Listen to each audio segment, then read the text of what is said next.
All right. Hi, everyone. I tested for 2 weeks. I think I've reached a satisfactory list. This is the sideboard video. It's divided into 3 parts. First is a very quick analysis of the meta and basically the matchups that Dredge is facing at the moment in this meta. This is just to explain how I arrived to the sideboard. And the third part and the biggest part is actually the sideboarding in itself. So if you don't care about the first 2 parts and the logic behind the sideboarding, no problem, just skip to it. I'm gonna put a bookmark there. And but if you are interested, I would say let's start with first up super quick analysis of the meta. So to analyze the meta, I would say that we start from basically the last shakeup the meta has seen, which is Wolfspy entering the meta. So Wolfspy entering the meta created some dynamics that I would say are pretty counterintuitive. Wolfspy being in the meta actually affects Terror positively. That is because it basically crowds out fairies. So fairies are basically non-existent at the moment in challenges, at least. And because fairies are not present, Tarot thrives. Not only that, but High Tide thrives because this matchup between the two was always basically a 90-10 for fairies. Because High Tide is even more present, there's even a bigger reason to play Terror at the moment. Well, this is because Terror is probably the best deck out of the tier 1 decks, if we don't consider fairies as a tier 1 deck, that can deal with High Tide. Another thing that we should look at is the fact that now that High Tide is present in the meta, both High Tide and Gather's Night and the More Red Menace deck are, let's say, a negative matchup for Jund. It's pretty hard to say what a negative matchup for Jund is because it's a reactive deck that can really adapt game 2 and 3 to the game plan of the opponent. I would say that with Jund, it's very hard to basically do the right meta call. So if you, for example, overboard for Tide, but then get paired with, for example, Spy or Maul Red, right? You might have you might just be unlucky, right? So Jund won also the qualifier, so really it's still a very good deck. But I would say that at the moment the best performing deck is Stellarian Terror, so Terror decks. And I would say the worst performing one by far is Fairies. It's not a good moment to play Fairies. And if you want to play the matchup lottery, also High Tide is very good. So we've seen the 6 decks in the meta overall, but how does Dredge do against these decks? Well, the distribution is pretty even. I would say that you have 2 favored matchups, which are the Terror decks and the Mono Red decks. Of course, you can always lose to these decks if they high roll you, but in general, with Kneel to the Bone in the main board, you have a very good matchup against them. Um, Terror by far is probably your best matchup, and Mono Red, especially if they play only 3 relics, you can really take it all most of the time. So they do necessitate some side row space, specifically the grudges for the relics that you're gonna play, but really not that much. What's even here is the Fairies matchup and the Balustrade Spy matchup.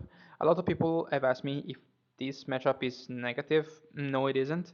Might be slightly negative before board, but remember, Spy is a very, very, very inconsistent deck. They cannot really mull for what they want. And their graveyard 8 is suboptimal, with just being very macabre.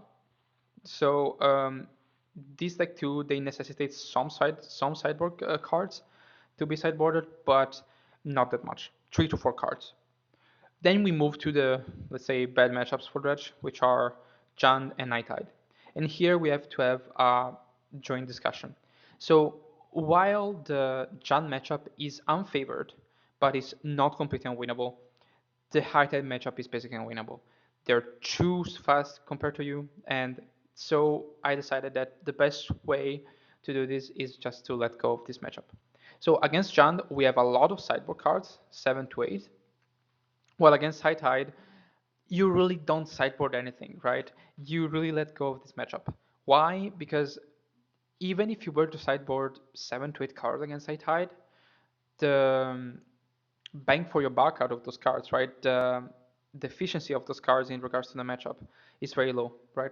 You would take the High Tide matchup from a 2080 to a maybe 4060, which is a lot, yes, but if you sideboard 7 to 8 cards against Jund, you can take the matchup from let's say 40-60 slash 45-55 to, I would say, a 55-45 for you.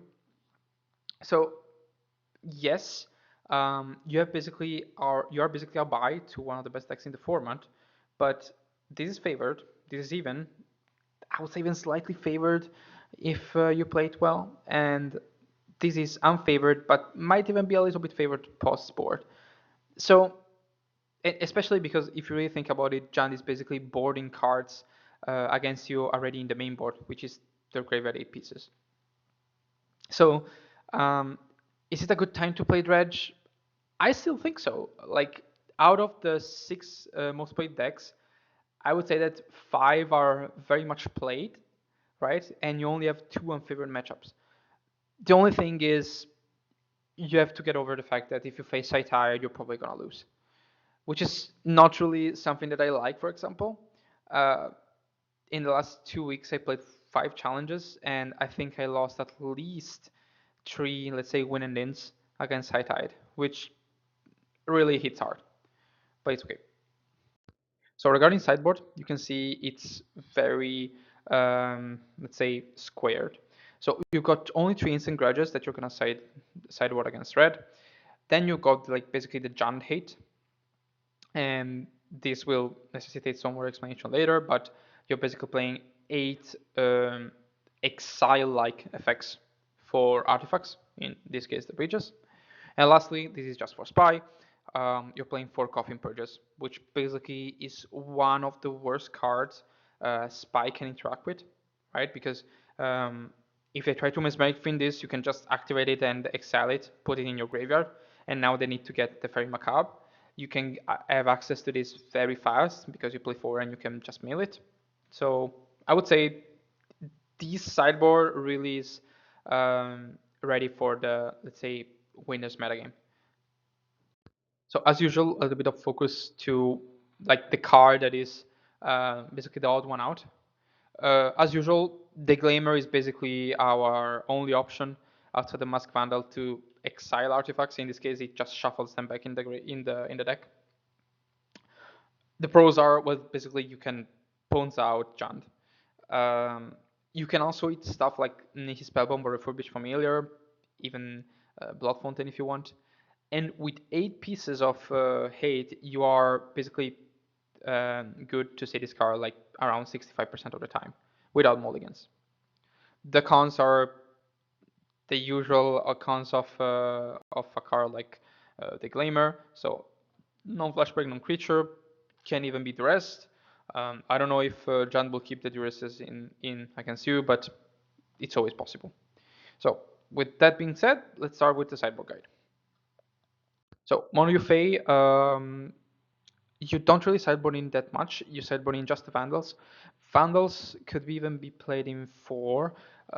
They have a lot of utility, actually, and they can really swing the board in regards to the fact that they block the ninja, and there are 1/3. So they're gonna block this ninja, the ninja infinitely, especially the big ninja, and they can exile the small ninja. Um, Not only that, but they basically also can break the different enchantments that Fairy will play to tap your creatures or to basically make them unable to block. So they're very good. I'm even considering 4.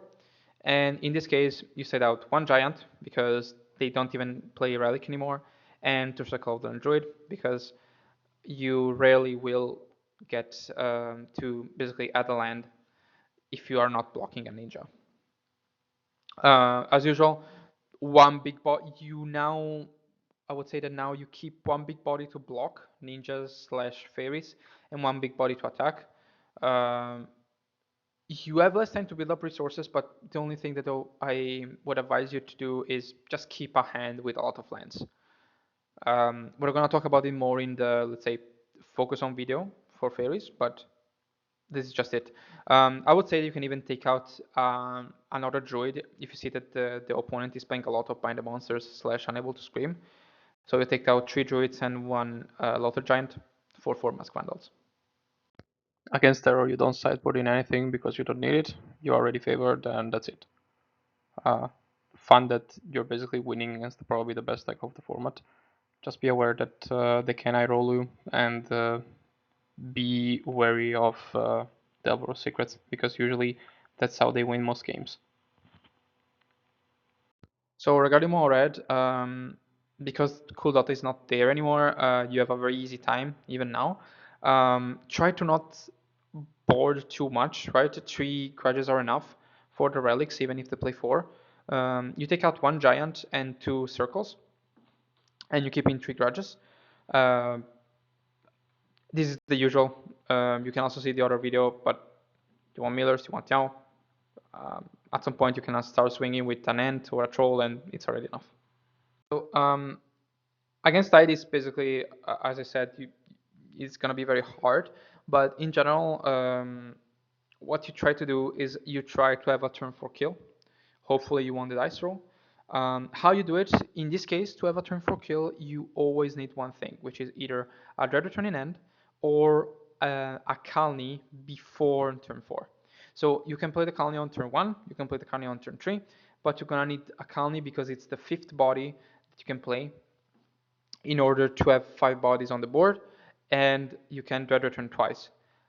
Is this consistent? No, of course, but it's your only way to win. Regarding Tide, there's matchups that basically play out the same. All the combo matchups that are usually faster than you, so walls and elves, always the same thing. And you always board out the Nyaos for the Masked Vandals, even against elves, for example, because usually those decks are mostly a combo deck. Like Nyao is not gonna help. Having said this, let's move on to the last two. So regarding the Jund, this is the deck that we dedicate more than half of our sideboard to. You set in 8 exile effects. You try to basically snap their bridges as soon as possible. You don't want him to wildfire the bridges. Most of the time, if they don't have access to wildfire, they also get stuck on color. What you do game 2 and 3 is you try to slow them down, right? So that they either stay open with their very costly River Date, like Post of Muraz or Crypt Incursion, and at the same time you develop your mana base. So that even if you get it with Graveyard Date, and at some point the Jund player will have enough lands to also start to play normally with basic lands, you are already too much ahead, too far ahead, and you can just close the game down before they can stabilize. So game 1, try to start to be aggressive. Game 2 and 3, just try to snap a bridge as soon as you see it. If you have the option to snipe either a bridge or an untapped land, always snipe the bridge for obvious reasons, because you don't want them to wildfire basically your stuff. And yeah, most of the time against Jund, because they become so slow and they're so mana hungry, sometimes you can also win just by Dread Returning a troll, and that's enough.